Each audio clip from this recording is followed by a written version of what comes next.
तो part 1 part 2 में हमने ये देखा, बेसिक इंट्रोडक्शन देखा डिवेंचर का, और पार्ट 2 में हमने सारे जर्नल एंट्रियां देख ली। अब आया ये पार्ट 3। पार्ट 3 में हम देख रहे हैं various cases of issue of debenture from the point of view of redemption. क्या देख रहे हैं हम? Various cases of issue of debenture.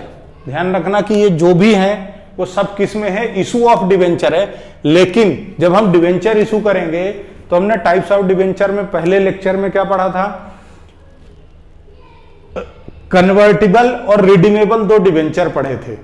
इसका मतलब क्या है कि डिवेंचर जब इशू होता है तो उसके टाइम पर ही कुछ कंडीशंस होती हैं कि वो इशू किन कंडीशंस पे होगा और उसके लिए रिडीम्शन की क्या कंडीशन होगी, यानी जब रीपेमेंट की बारी आएगी उस टाइम पर क्या होगा। तो देखिए, इशू डिवेंचर 3 तरीके से होता है, पार, प्रीमियम और डिस्काउंट पे। लेकिन जब रिडम्पशन की बारी आती है तो कभी भी डिस्काउंट पर रिडीम नहीं होता, रिडीम्शन सिर्फ पार और प्रीमियम पे होता है। तो क्या केसेस हैं? जब आप शेयर इशू करोगे तो ही ध्यान में रखोगे कि डिवेंचर जब रिडीम करोगे तो क्या होगा? Issue at par, issue at discount, issue at premium. इन तीनों में issue redeemed at par, redeemed at par, redeemed at par, फिर वही इशू एट पार, प्रीमियम और डिस्काउंट, और इधर प्रीमियम प्रीमियम प्रीमियम, यानी पार पे रिडीम होगा और प्रीमियम पे रिडीम होगा। अच्छा, अब ये ध्यान में रखना क्यों जरूरी है? क्योंकि जब तुमने 11th क्लास पढ़ी कि नहीं पढ़ी? नहीं पढ़ी तो तुम्हारी गलती, मेरी नहीं। देखो, 11th क्लास में तुम्हारा जो चैप्टर नंबर 3 था, प्रिंसिपल वाला, वहां तुमने कॉन्सेप्ट पढ़ा है प्रूडेंस या फिर कंजर्वेटिज्म। ये कंजरवाड़ा जो तुमने पढ़ा है, कंजर्वेटिज्म प्रिंसिपल, ये जो तुमने प्रिंसिपल पढ़ा है, इसका कुछ कहना था। क्या कहना था? कि फ्यूचर लॉस क्या करो? रिकॉर्ड करो, और फ्यूचर प्रॉफिट इग्नोर करो। फ्यूचर लॉस को क्या करो? रिकॉर्ड करो, और फ्यूचर प्रॉफिट इग्नोर करो। उसको ध्यान में रख के ही अकाउंटिंग होगी। उसके बाद फिर अकाउंटिंग स्टैंडर्ड अलग है, इनकी अलग माथाफोड़ी अकाउंटिंग की। तो इसलिए जब हम डिवेंचर इशू करते हैं तो उस टाइम पे ध्यान रखते हैं कि वो पार पे रिडीम होगा या प्रीमियम पे।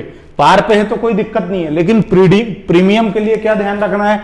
What does it mean and what does it mean. Issue पर जो प्रीमियम है वो आपका गेन है, प्रॉफिट है, और जो रिडिम्शन पे प्रीमियम है वो आपकी लायबिलिटी है। ये प्रॉफिट का हिस्सा है, रिजर्व का हिस्सा है, लेकिन ये आपकी फ्यूचर की लायबिलिटी है जो आपको पे करनी पड़ेगी। This is the part of share holder fund, but this is part of your outside liability. ये ध्यान रखना आप दोनों चीजों में ये बेसिक डिफरेंस है। और इसको जर्नल एंट्री करते टाइम ये एक तरह से आपका क्या है? प्रीमियम पर यदि रिडीम कर रहे हो तो एक तरह से आपके लिए क्या है? लॉस, यानी loss on issue of debenture. Loss on issue of debenture जो है वही क्या है? Premium on redemption of debenture. जो प्रीमियम है डिवेंचर के रिडम्पशन की, वही क्या है? डिवेंचर के इशू का लॉस है। ये आप ध्यान रखना, ठीक है। अब हम आगे एक एक केस की इनकी जर्नल एंट्री देख लेते हैं। जितने भी केस हैं हर केस में 2 एंट्री होती है, एक कन्वर्जन की और एक रिसीव की। एक में पैसा मिलेगा और एक में। तो इनकी जर्नल एंट्री हम समझते हैं एक एक केस की। इसके लिए मुझे ये हटाऊंगा, तब तो मैं नया लिखूंगा।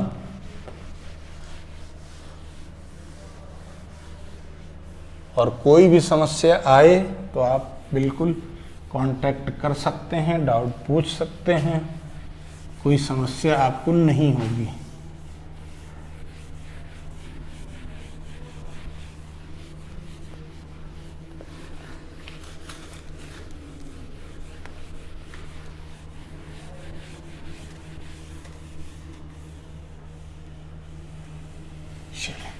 तो अब हम एक एक केस समझते हैं। देखो, सबसे पहला जो केस था वो है case 1, issue at par and redeemed at par. Par पर इशू हुआ और पार पर ही क्या होगा, रिडीम।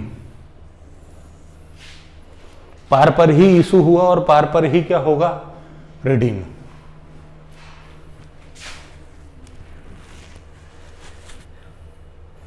जर्नल एंट्री क्या होगी,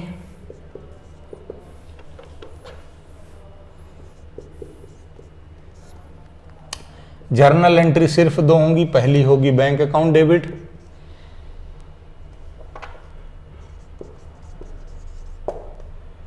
to debenture application and allotment. पूरा पैसा एक साथ मिलेगा। केस ये हमेशा लमसम का ही होगा, केस ये हमेशा लमसम का ही होगा, ये आप ध्यान रखना। ठीक, सेकेंड एंट्री होगी डिवेंचर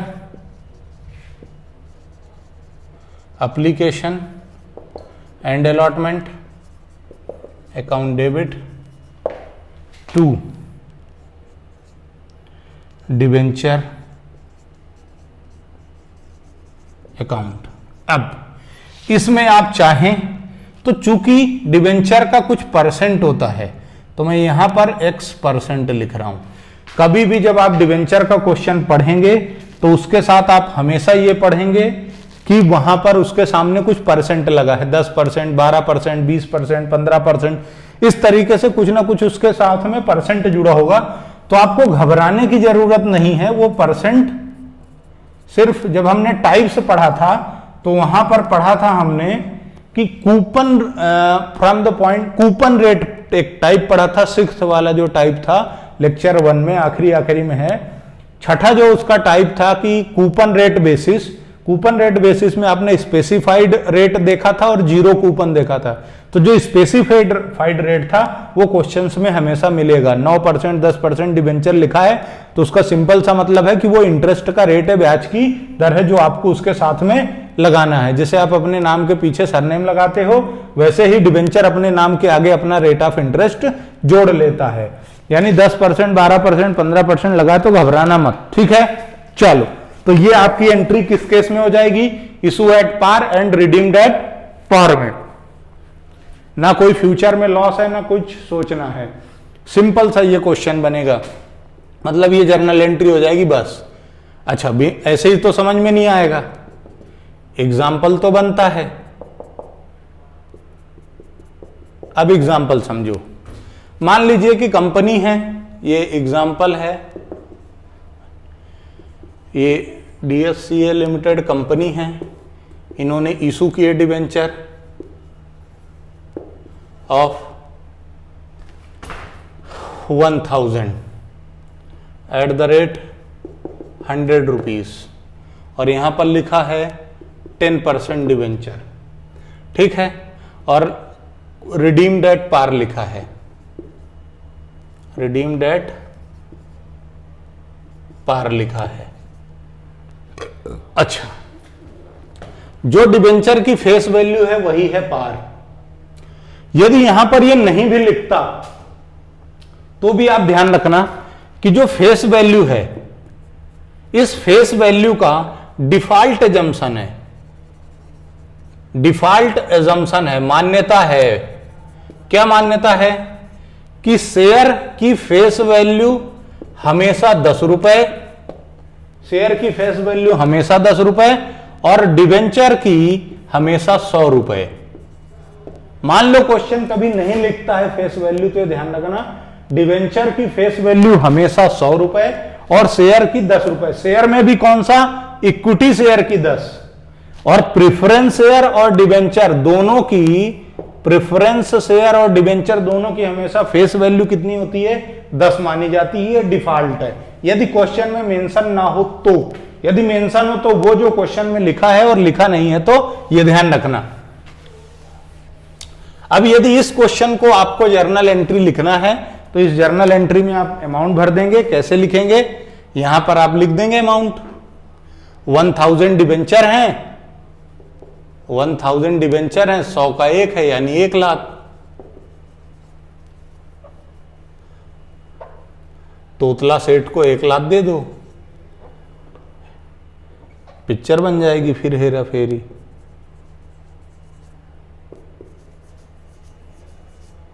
ये 0 लगा देता हूं, नहीं तो फिर समझ में नहीं आता है। वैसे बोल रहा हूं 1 लाख, ये सिंपल सा एंट्री हो जाएगी। Very important, issue of debenture में से मोस्ट प्रोबेबल जो चांसेस होते हैं वो इसी के होते हैं। अब एक इसमें पॉइंट और है, एक पॉइंट इसमें अभी और है जो मैं बताऊंगा। अभी ये 6 केस अपन समझ लेते हैं उसके बाद। तो ये हुआ केस नंबर 1। अब हम देखते हैं केस नंबर 2। केस नंबर 2 देखने जाने से पहले भाई देखो, मेरे पास बोर्ड लिमिटेड है, बार बार मिटाऊंगा और लिखूंगा तो मेरा टाइम खराब होगा, इसलिए मैं बार बार नहीं मिटा लिख रहा हूं। तुम तो हर बार हर केस को नए सिरे से नोट करना, हर बार हर केस को तुम नए सिरे से नोट करना। ये आया case number 2। Case number 2, issued at discount, issued at discount और रिडीम्ड एट पार। सिंपल, तुम्हें कुछ नहीं करना, यहां नंबर ऑफ डिबेंचर एप्लीकेशन नहीं लिखने का। क्या लिखोगे, ओवर पार का सब्सक्रिप्शन जो लेक्चर 2 में है वो ध्यान में रखना आप। यहां पर number of debenture issued, number of debenture issued into issue price. Issue price बिल्कुल वैसा ही जैसा तुम्हें लेक्चर 2 में एक्सप्लेन किया है। इशू प्राइस का मतलब है फेस वैल्यू माइनस डिस्काउंट और प्लस प्रीमियम। यदि प्रीमियम है तो प्लस हो जाएगी, यहां जो आएगा वो होगा इशू प्राइस, ध्यान रखना। ये हो जाएगा। और यहां पर चूंकि आपको लॉस है, डिबेंचर की फेस वैल्यू हमेशा क्रेडिट होती है, ध्यान रखना, हमेशा फेस वैल्यू ही क्रेडिट होती है डिबेंचर में। जैसे शेयर में फेस वैल्यू क्रेडिट होती थी, वैसे ही डिबेंचर में भी फेस वैल्यू ही क्रेडिट होती है। यानी आपका जो डिस्काउंट है वो यहां पर आ जाएगा, discount on issue of debenture. कुछ लोग इसको loss on issue of debenture भी कहते हैं। डोंट गेट कंफ्यूज्ड, कंफ्यूज होने की कोई जरूरत नहीं है और टेंशन लेने की भी जरूरत नहीं है। कुछ लोग इसको loss on issue of debenture भी कहते हैं। एक्चुअल में लॉस ही है भाई, 100 का आइटम 90 में बेच रहे हो तो दिक्कत का ही मामला है। तो जैसे ये एग्जांपल समझो, इस बार कंपनी बदल लेते हैं। Example 2, Guru limit and company कर देते हैं। Issued 12% debenture of ₹100 at 10% discount. कितने, 5,000 कंपनी ने डिबेंचर इशू किए। 100 रुपए का एक डिबेंचर और 10% डिस्काउंट पे क्या हुआ, इशू हुआ। रिडीम किस पे होगा, अभी हम क्या रिडीम पढ़ रहे हैं, पार, रिडीम्ड एट पार। रिडम्पशन किस पे होगा, पार पे। अब इस क्वेश्चन को जर्नलाइज कैसे करोगे, तो देखो बेटा, क्वेश्चन में आपका फेस वैल्यू कितना है 100, माइनस करोगे डिस्काउंट और 10% हमेशा इसी फेस वैल्यू का निकलेगा। परसेंटेज जो डिस्काउंट का है हमेशा इसी का निकलेगा। तो 100 इंटू 10% का डिस्काउंट डिवाइडेड बाय 100, परसेंटेज हटता है तो ये हो गया। तो बचा कितना 10, ये माइनस होके इशू प्राइस आपका कितना आ गया 90 रुपीज। बस अब आप यहां कर दो, यहां क्या करोगे 5000 जो डिबेंचर आपने इशू किए हैं इंटू कर दो 90 रुपीज से, तो ये आपका कितना आ गया 4,50,000 और यही यहां पर आ जाएगा 4,50,000। अच्छा, अब यहां पर भी जितने से ये क्रेडिट है उतने से ही डेबिट भी होएगा, ये ध्यान रखना है। तो 450 यहां पे आ गया 4,50,000, 4,50,000। डिस्काउंट में कितना हो जाएगा 5,000 डिबेंचर हैं और 10 रुपए का डिस्काउंट है, तो ये कितना हुआ 50,000 या 50,000। डिबेंचर में पूरा जाएगा फेस वैल्यू, 5,000 डिबेंचर हैं और 100 रुपए का एक है, तो यहां पर कितना चला जाएगा, 5 लाख। इस तरीके से 2 केस आपके हो गए। सिंपल है, कोई ज्यादा माथाफोड़ी का काम नहीं है। इसको नोट कर लेना वीडियो को पॉज करके। अब हम आगे पार्ट में जाते हैं, केस में जाते हैं, केस नंबर 3 में। अब केस 3 क्या कहता है वो समझिए। केस 3 आपका क्या कहता है, आप हर बार नए से नोट करना, मैं तो इसी में चेंजेस करूंगा। अब इशू एट प्रीमियम, इस बार प्रीमियम पे इशू हो रहा है, ठीक है, इस बार प्रीमियम पर इशू हो रहा है। तो लॉस है क्या, नहीं, इस बार लॉस नहीं होगा। केस नंबर 3 देखो। अब इस बार क्या होगा बच्चों, यहां पर आ जाएगा to security premium reserve account. ये क्या हो जाएगा, सिक्योरिटी प्रीमियम रिजर्व अकाउंट। अब एग्जाम्पल के तौर पे समझो कि कंपनी ने इस बार 10% डिबेंचर इशू किए 20% प्रीमियम पर, और शेयर इशू किए हैं 10,000 डिबेंचर कंपनी ने इशू कर दिए, 100 रुपए का एक डिबेंचर और 20% प्रीमियम है। रिडीम पार पर ही होगा। तो अब इशू प्राइस कैसे निकालोगे, फेस वैल्यू 100 और प्लस प्रीमियम, प्रीमियम प्लस कर दोगे, तो 100 से 100 कट गया, बचा 20, तो यहां कितना आ जाएगा 20, यानी इस बार आपकी इशू प्राइस कितनी आ गई 120। अब आप कैसे एंट्री करोगे, केस नंबर 3, इशू किस पे हुआ, प्रीमियम पे, रिडीम किस पे होगा, पार पे। जर्नल एंट्री यही होगी, ध्यान रखना। अब इसमें अमाउंट कैसे भरोगे वो समझो। 10,000 डिबेंचर हैं और एक डिबेंचर आपने कितने में बेचा, 120 रुपए में, कितना होएगा, तो सिंपल, अभी आप इसके पीछे से एक जीरो छोड़ दो और इसके पीछे से 4 जीरो छोड़ दो। अब ये 12 में 1 का गुणा कर लो तो कितना, 12। अब जीरो गिन लो कितने हैं, 4 इसके और 1 इसका, बस इसके पिछवाड़े टिका दो, 5 zero, 12 lakh. Is it okay, या तो ये 12 लाख, ठीक है। अब आगे समझते हैं। डिवेंचर एप्लीकेशन में क्या होगा, जो यहां है वही यहां है, तो यानी 12 लाख यहां भी आ जाएगा। अब डिवेंचर में आप कितना लिख सकते हो, सिर्फ फेस वैल्यू। डिवेंचर में आप कितना लिख सकते हो, सिर्फ फेस वैल्यू। अच्छा, मैंने यहां X% लिख रखा है, तुम यहां से X% हटा दोगे, क्वेश्चन के हिसाब से परसेंटेज जोड़ोगे। क्वेश्चन ने कितना परसेंट बोला है, 10%, तो यहां पे लिख दोगे 10%।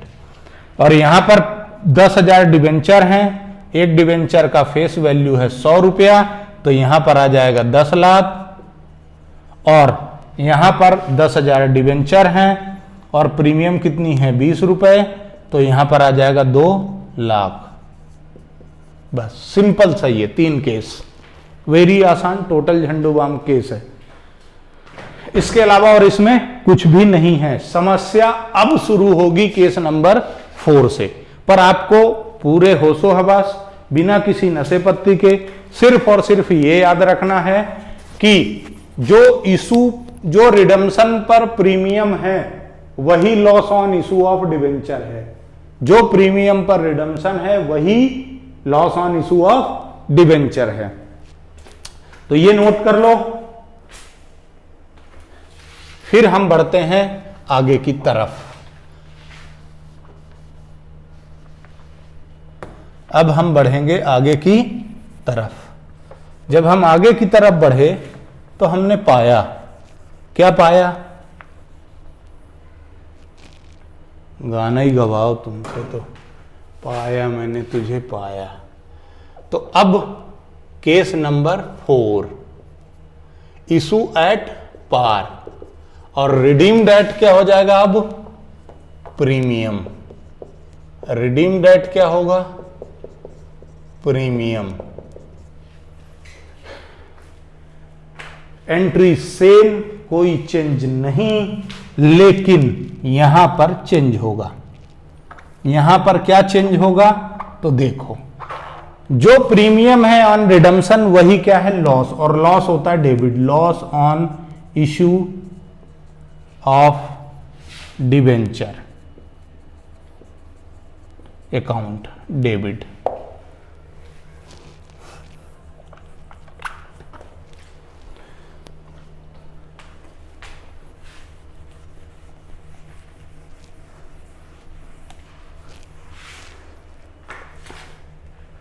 To X% debenture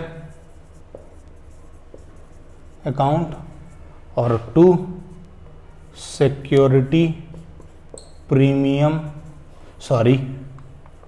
to premium on redemption of debenture account. ये आ जाएगा, ये आ जाएगा, ये एंट्री होगी केस नंबर 4 की। कब? जब आपका डिवेंचर इशू होगा पार पे और रिडीम होगा प्रीमियम पे। अब हम एग्जाम्पल नंबर क्या देख लेते हैं? 4। पिछले एग्जाम्पल का नाम आप लोग बदल लेना, अब ये आया 4। तो कंपनी ने 10% के डिवेंचर इशू किए, प्रीमियम नहीं है। 100 रुपए वाले डिवेंचर इशू हुए हैं, कितने? 1000। 10,000 डिवेंचर इशू हुए। रिडीम डेट क्या है? Premium at the rate 20%, 20% premium पर रिडीम हुआ। इस बार ये कोई खेल नहीं है, यहां ये कोई माथाफोड़ी नहीं है। तो कंपनी ने क्या किया? 10% वाले 10 रुपए के 10,000 डिवेंचर इशू कर दिए और रिडम्पशन पर प्रीमियम का वादा किया है कि आज तो हमसे तुम 100 रुपए दे दो और एक डिवेंचर ले लो।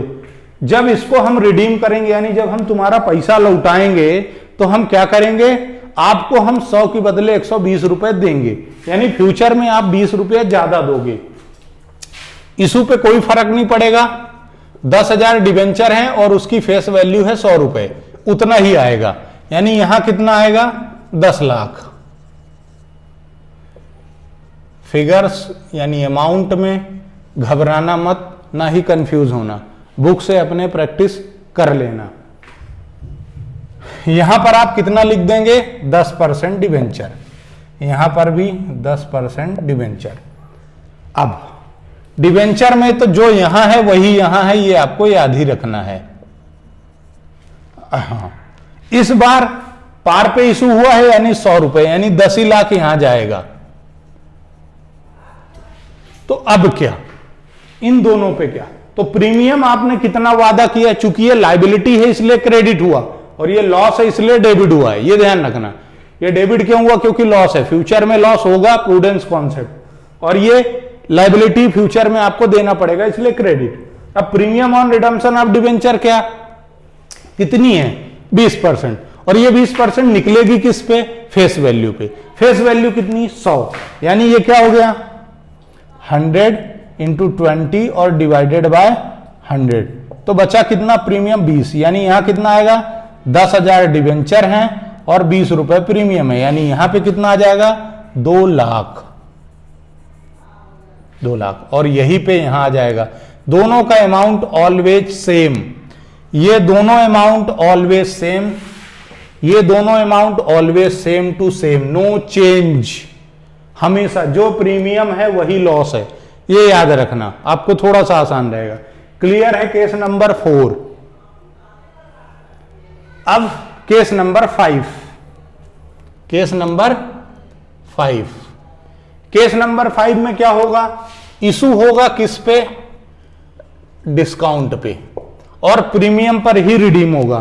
तो अब पहले तो मैं ये केस निपटा दूं, ये हटा दूं और जर्नल एंट्री आपको बता दूं। ये हट गया और मैं आपको जर्नल एंट्री बता दूं।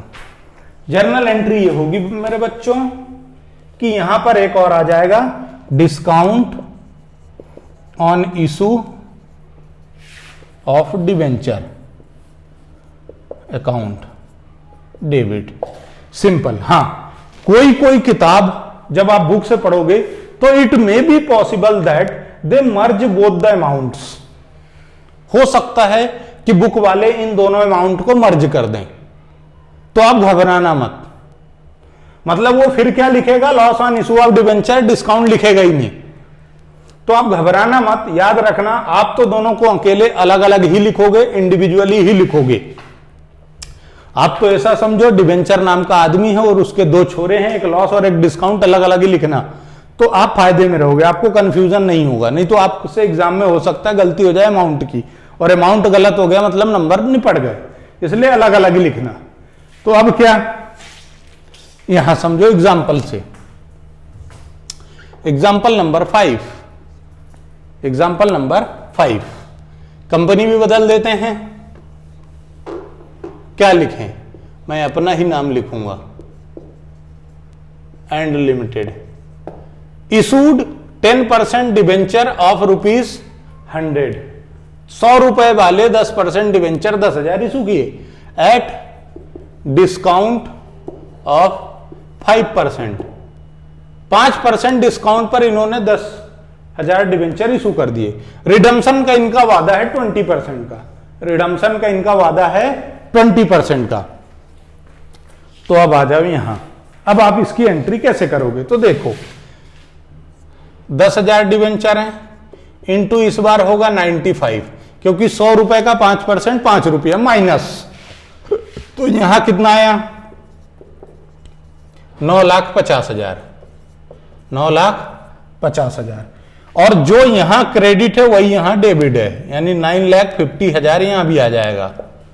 अब डिस्काउंट कितना दे दिया आपने, 5 रुपए का, डिवेंचर कितने 10,000 डिवेंचर हैं आपके पास और 5 रुपए आपने डिस्काउंट दे दिया, यानी कितने हो गए 50,000। कितने हो गए 50,000। ये दो चीजें तो हो गई।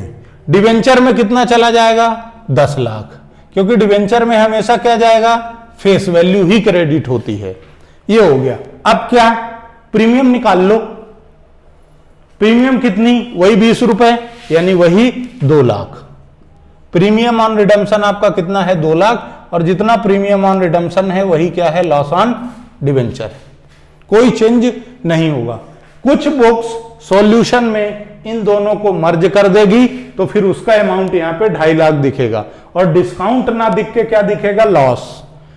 तुमको जो पसंद हो वो बात करेंगे, दिन को अगर रात को हो तो रात करेंगे, तुम्हारी जो इच्छा हो तुम वो, तुम्हें मर्ज करके लिखना तो तुम मर्ज करके लिख लेना, मेरे को कोई लेना देना नहीं, मेरे को तो ऐसे ही समझ में आता है।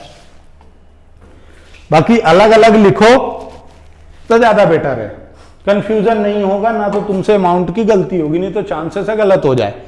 क्लियर है। केस नंबर 5, मोस्ट इंपोर्टेंट और dangerous case, case number 6, issue भी प्रीमियम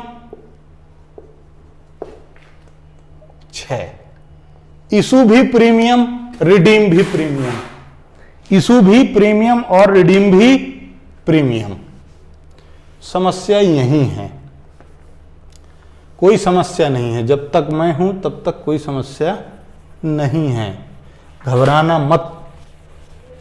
इसीलिए मैं जर्नल के साथ में एग्जाम्पल भी लेता जा रहा हूं हर केस का।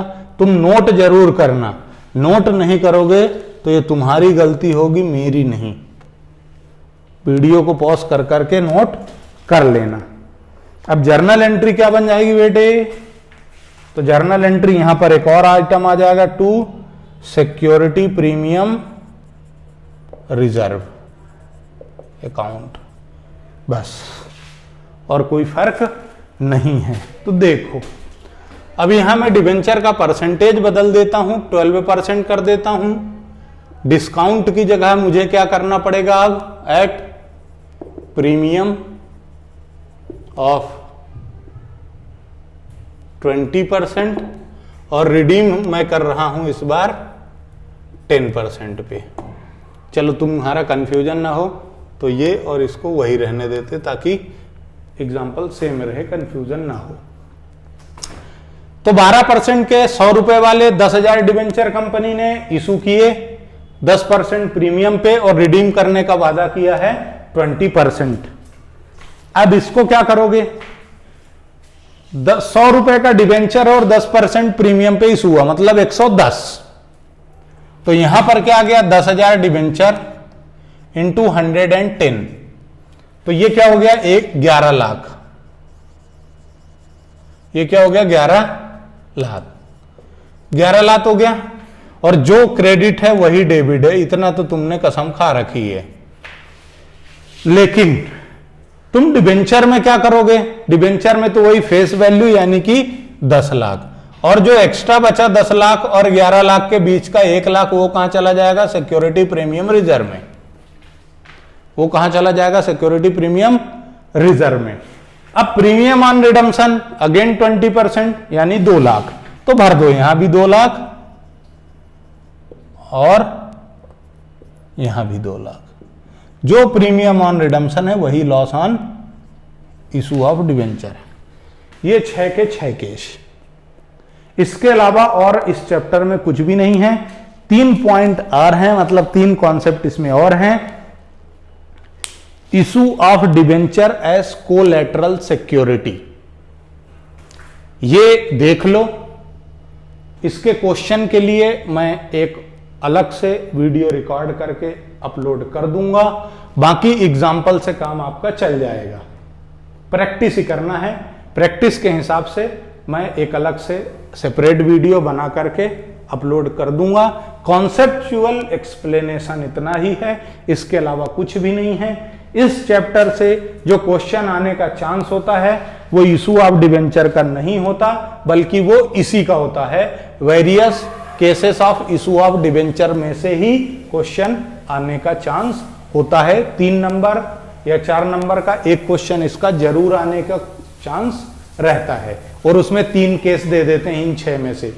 हाँ, बहुत ज्यादा मजे लेने का इच्छा है तो फिर अब आगे के पॉइंट हम समझते हैं, आगे का कॉन्सेप्ट हम समझते हैं। आगे इसको आप वीडियो पॉज करके और नोट कर लेना, मैं रफ कर रहा हूं बोर्ड।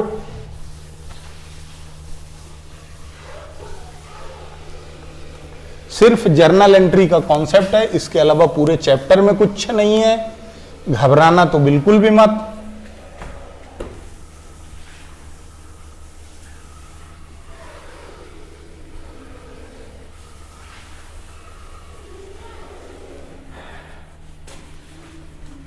अब हम जो अगला कॉन्सेप्ट समझेंगे वो होगा issue of debenture as collateral security. तो अब ये समझाना पड़ेगा भाई कि कोलैटरल सिक्योरिटी क्या है।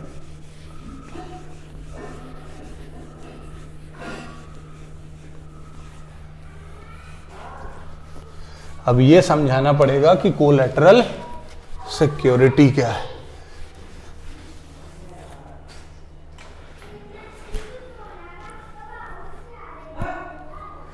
तो कोलैटरल सिक्योरिटी क्या है, ये समझने के लिए हम समझते हैं अब आगे।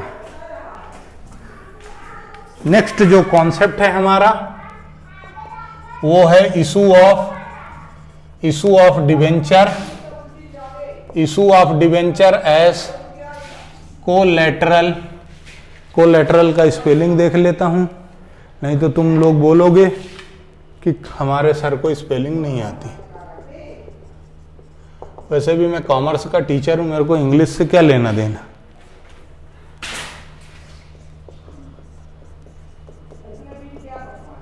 कोलैटरल सिक्योरिटी, डिवेंचर हमने इशू तो कर दिए बच्चों, लेकिन कैसे, as a collateral security. What does it mean? Security और कोलैटरल। कोलैटरल का मतलब होता है सहायक, सहायता देने वाली, और सिक्योरिटी मतलब तो समझते हो। तो कोलैटरल सिक्योरिटी का मतलब क्या हो गया? Additional security. Additional security with principal security.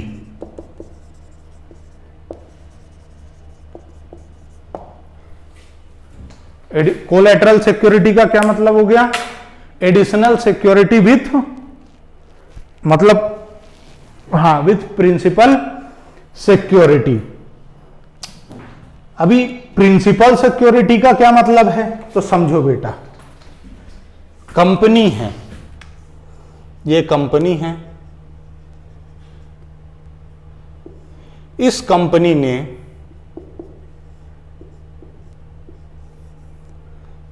ये कंपनी है, इस कंपनी ने लोन लिया, लोन लिया अगेंस्ट प्लांट एंड मशीनरी। मतलब जब लोन लेने गई कंपनी तो बैंक वाले से क्या बोला?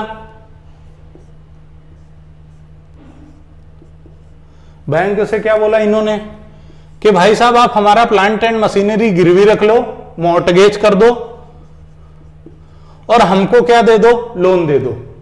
कितने का लोन लोगे? साहब 10 लाख का लोन चाहिए मेरे को, तो मेरे को 10 लाख का लोन चाहिए, दे दो। बैंक वाले ने क्या बोला? भाई साहब आपकी जो प्लांट एंड मशीन की वैल्यू है वो तो सिर्फ 8 ही लाख है, वो तो सिर्फ 8 ही लाख है, 2 लाख रुपए कम है, 2 लाख रुपए कम है, इसका क्या? तो कंपनी ने बोला कि ठीक है, हम डिबेंचर इशू कर दे रहे हैं, डिबेंचर इशू कर दे रहे हैं और उसको हम आपके पास क्या कर सकते हैं? क्या करे दे रहे हैं? सिक्योर्ड, यानी principal security plant and machinery और उसके बाद डिबेंचर होल्डर का पैसा। यदि आपका लोन रिपेमेंट कंपनी ना कर पाए तो आप क्या करना? ये डिबेंचर का जो पैसा है वो भी आप लेके निकल लेना। इसका मतलब ये है। तो सर डिबेंचर भी तो सिक्योर्ड, डिबेंचर सिक्योर्ड होता है वो बात दूसरी है, पर अभी तो अपन ने डिबेंचर को ही सिक्योरिटी बना दी है बैंक में, ये ध्यान रखना, मॉर्टगेज कर दिया इनको। ये है कोलैटरल सिक्योरिटी। अब जब ये कोलैटरल सिक्योरिटी के रूप में डिबेंचर इशू होता है तो उसके साथ में हमारे पास 2 चीजें हैं, यानी उसको इशू करने के लिए तो एक ही मेथड है, सिंपल सा ये, लेकिन उसका जो प्रेजेंटेशन होता है हमारी बुक्स में, उसकी जो अकाउंटिंग होती है, उस अकाउंटिंग को करने के लिए हमारे पास 2 मेथड है। इसके लिए हमारे पास क्या है? 2 मेथड्स है, 2 methods for accounting treatment. Accounting treatment के लिए हमारे पास 2 मेथड है। पहली फर्स्ट मेथड, नाम ही है बेटा फर्स्ट मेथड। क्या है? नाम ही है फर्स्ट मेथड। अब फर्स्ट मेथड में क्या है? सिर्फ बैलेंस शीट का प्रेजेंटेशन है, no journal, no ledger, nothing. सिर्फ आपको क्या करना है? बैलेंस शीट बनाना है। कैसे? देखो, तो पहला काम आपका क्या होगा? बैलेंस शीट बनाने का। अब बैलेंस शीट बनाएंगे। बैलेंस शीट कैसे बनाएंगे देख लीजिए, वेरी आसान। मैं एक एग्जांपल भी एक्सप्लेन करूंगा, घबराना मत बच्चों, ये मोटा पता नहीं क्या क्या कर देगा। नोट और अमाउंट, ठीक है। बैलेंस शीट में सबसे पहला क्या आता है? इक्विटी एंड लायबिलिटी, ये हेडिंग होती है। इसके बाद तुम्हारा शेयर होल्डर फंड हेडिंग होती है, जो हम नहीं लिखेंगे, हमें तो सिर्फ किससे लेना देना है? दूसरी हेडिंग से, non current liability. Non current liability, इसमें आपका क्या आ जाएगा? इसमें आ जाएगा आपका लॉन्ग टर्म बोरोइंग, इसके अंदर आ जाएगा आपका long term borrowing, long term borrowing. अच्छा, यहां पर डल जाएगा नोट नंबर 1 या जो भी नोट। अच्छा, अब इसका इंडिविजुअल क्वेश्चन आया तो यही डलेगा, सिंपल। अब इसका नोट बनाओ, नोट्स टू अकाउंट्स नंबर 1। अब नोट्स टू अकाउंट्स जब आप बनाओगे तो क्या है ये ध्यान रखना, नोट्स टू अकाउंट्स ही इसका इंपॉर्टेंट है। यहां पर लिखोगे 1 लॉन्ग टर्म बोरोइंग, ये आप ध्यान रखना guys, long term borrowing. Long term borrowing इसका सिर्फ प्रेजेंटेशन ही इंपॉर्टेंट है और कुछ नहीं है। दोनों मेथड में बैलेंस शीट बनेगी, दोनों मेथड में बैलेंस शीट बनेगी और सेम टू सेम बनेगी, कोई चेंज नहीं होगा, ये ध्यान रखना। तो भी यहां क्या लिखोगे, यहां लिखोगे term loan, term loan, term loan from bank, और बैंक से जो भी आपने लोन लिया है उसका वैल्यू यहां पे आ जाएगा, यहां पर उसका वैल्यू आ जाएगा। और ब्रैकेट में लिख दोगे secured by, secured by issue of debenture, यहां पर परसेंटेज लगाएंगे आप, X% debenture as collateral security, simple, बस ये प्रेजेंटेशन है इसका, इसके अलावा कुछ भी नहीं है।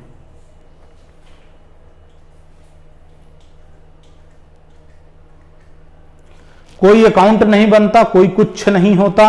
अब मैं इसको समझाता हूं एग्जाम्पल के तौर पे। ये प्रेजेंटेशन है फर्स्ट मेथड का, कब, जब डिबेंचर इशू हो रहा है एज ए कोलैटरल सिक्योरिटी, तब। तो जब कोलैटरल सिक्योरिटी के रूप में इशू हो रहा है, एक एग्जाम्पल ले लेते हैं हम, एग्जाम्पल नंबर 1। एग्जाम्पल नंबर, अच्छा ये आप चाहो तो लिखो चाहे तो ना लिखो, ये आप चाहो चाहे तो लिखो चाहे तो ना लिखो, सिंपल, टेंशन लेने का ही नहीं। एग्जाम्पल है, कंपनी ने इशू किए, कंपनी बैंक लोन है, बैंक लोन है ₹10 लाख, 10 लाख का लोन है, and issued 5 lakh rupees debenture as collateral security. Company का 10 लाख का लोन है और उन्होंने 5 लाख रुपए के डिबेंचर कोलैटरल के रूप में इशू किए हैं। ये तुम्हारा क्वेश्चन है। अब वो बोलेगा कोलैटरल सिक्योरिटी तुमने देख लिया ना, तुम्हारे ख्याल आना चाहिए, क्या ख्याल आना, तुमको देखा तो ये ख्याल आया पहली मेथड लगाऊं या दूसरी। पहली मेथड कोई जर्नल एंट्री नहीं, सिर्फ बैलेंस शीट और नोट्स टू अकाउंट, तो पहली मेथड से हम ट्रीट करते हैं। सबसे पहले आपको बनाना है नोट, तो नोट में आके तुम टर्म में लोन फ्रॉम बैंक कितना लिख दोगे, 10 lakh. Term loan from bank कितना लिख दोगे, 10 लाख। और यहां पे क्या लिख दोगे, जो भी परसेंटेज ऑफ डिबेंचर है वो, issue of debenture ₹5 lakh as collateral security. और यहां पे मुंह उठा के लिख देना 10 लाख। सर डिबेंचर कहां है, सर डिबेंचर कहां, तो डिबेंचर ये रहा, बैलेंस शीट में नहीं दिखेगा, नहीं दिखेगा, यही प्रेजेंटेशन होगा इसका। बैलेंस शीट में नहीं दिखेगा, यस नहीं दिखेगा, तो सिर्फ नोट में दिखेगा, वो भी ब्रैकेट में। ध्यान रखना, ये पूछ सकता है, मतलब मोस्ट चांसेस हैं कि वो तुम्हें यहां पर निपटा दे, क्योंकि यहां पे तुम वाकई नहीं पढ़ सकते हो, कंफ्यूजन रहेगा, याद नहीं आएगा एकदम से। तुम्हें तो बस एक गाना याद रखना है, तुमको देखा तो ये ख्याल आया। सिर्फ कोलैटरल सिक्योरिटी तुम्हें नाम दिख गया तो तुम इमेजिन कर लेना बैलेंस शीट और नोट्स टू अकाउंट्स। और नोट्स टू अकाउंट्स में भी क्या, लोन का अमाउंट बाहर और ब्रैकेट में जो डिवेंचर इशू हुआ है वो। ये है पहली मेथड। मेथड नंबर 2, तो यहां पर अगली मेथड का नाम क्या है? सेकंड मेथड, उसका नाम है सेकंड मेथड। ठीक है, तो इसमें क्या होगा सर? इसमें भी यही होता है बेटी, इसमें भी यही होता। कोई चेंज नहीं सर? नहीं बेटा, कोई चेंज नहीं है, सिर्फ एक ही चेंज है। क्या? कि आपको इसमें एक जर्नल एंट्री बनानी पड़ती है। जर्नल एंट्री ये बनानी पड़ती है कि debenture suspense account debit to X% debenture account. बस। क्या बात कर रहे हो सर? हां, ये जर्नल एंट्री बनानी है तुमको। उसके बाद क्या सर? उसके बाद same balance sheet as it is, balance sheet as it is, notes to accounts में थोड़ा सा लोचा आएगा। बैलेंस शीट का प्रेजेंटेशन थोड़ा सा बदल जाता है। क्या होता है सर? देखो ना, घबरा क्यों रहे हो? देखो, ये हो गया। तो टर्म लोन फ्रॉम बैंक लिख दोगे और यहां पे लिखोगे 10% डिवेंचर, मतलब सॉरी X% डिवेंचर। यहां पे 5, यहां पर जो भी आपका डिवेंचर का अमाउंट होगा, अभी एग्जांपल लेके समझ लेंगे, और इसको लिख दोगे secured by issue of, issue as collateral security, ये लिख दोगे और यहां से लेस कर दोगे डिवेंचर सस्पेंस अकाउंट, ये माइनस। बाहर क्या आएगा? कुछ नहीं, बाहर क्या आएगा? कुछ भी। एक बार फिर से क्या करना है सर? सेकंड मेथड में, सेकंड मेथड में एक एंट्री होगी debenture suspense account debit to debenture, balance sheet का सेम फॉर्मेट, नोट्स बदल जाएगा आपका, long term borrowing, long term loan from bank, जो भी अमाउंट है बाहर, डिवेंचर जितने का है वो यहां पे अंदर, secured by issue as collateral less debenture suspense, simple. ये दोनों माइनस हो गए, बाहर क्या गया? जीरो, कुछ लिखना ही नहीं है, बस ये लोन वाला अमाउंट। कैसे? एग्जांपल समझो। Example number 2, example number 2, example number 2 क्या कहता है? तो एग्जांपल नंबर 2 बहुत बढ़िया कहता है। ऐसे कहता है वो कि कंपनी ने लोन लिया, लोन फ्रॉम बैंक, ये है आपका 12 लाख, 12 लाख का आपका लोन है, और आपने डिवेंचर इशू किए हैं 8 लाख के, 8 लाख के आपने डिवेंचर इशू किए हैं एज कोलैटरल सिक्योरिटी। और क्वेश्चन स्पेसिफाई करता है कभी कभी कि बाय सेकेंड मेथड या बाय फर्स्ट मेथड, कोई भी मेंशन नहीं है तो आपकी मर्जी फर्स्ट या सेकंड जो लगाना है, अदरवाइज जो क्वेश्चन लिख दे वो। अभी तो हम क्या मान रहे हैं? Second method. तो देखो बेटा, अब इसका प्रेजेंटेशन नोट्स टू अकाउंट्स, पहले तो एंट्री मारोगे, तो एंट्री क्या करोगे? डिवेंचर कितने के हैं? 8 लाख के, वो हम इस जर्नल एंट्री में लिख देंगे। यहां लिख दिया हमने 8 लाख, 8 लाख। फिर नोट्स में आए, लोन कितना है बैंक का? 12 लाख, तो 12 लाख यहां लिख दिया। डिवेंचर हमने कितने के इशू किए? 8 लाख के, तो यहां लिख दिए। और यहां क्या करोगे? तो यहां भी 8 लाख लिख दोगे डिवेंचर सस्पेंस। बाहर क्या? कुछ भी नहीं, यहां सीधा 12 लाख, और बैलेंस शीट में भी आके 12 लाख, बस। यानी डिवेंचर बैलेंस शीट में नहीं दिखेगा, हां नहीं दिखेगा, नोट्स टू अकाउंट्स में दिखेगा बस, और जर्नल में दिखेगा। यह है सेकंड मेथड। मुझे ऐसा लगता है कि अब यहां पर इस लेक्चर को यहां खत्म कर दूं। इसमें 2 टॉपिक और बचे हैं, interest on issue of debenture और loss on issue of debenture, writing off, 2 concept और बचे हैं। अभी हिम्मत काम नहीं कर रही है, तो इस लेक्चर को यहीं खत्म कर देते हैं। ठीक है, थैंक यू वेरी मच। बाकी का कॉन्सेप्ट अगले चैप्टर में, कोई डाउट हो तो पूछ लेना।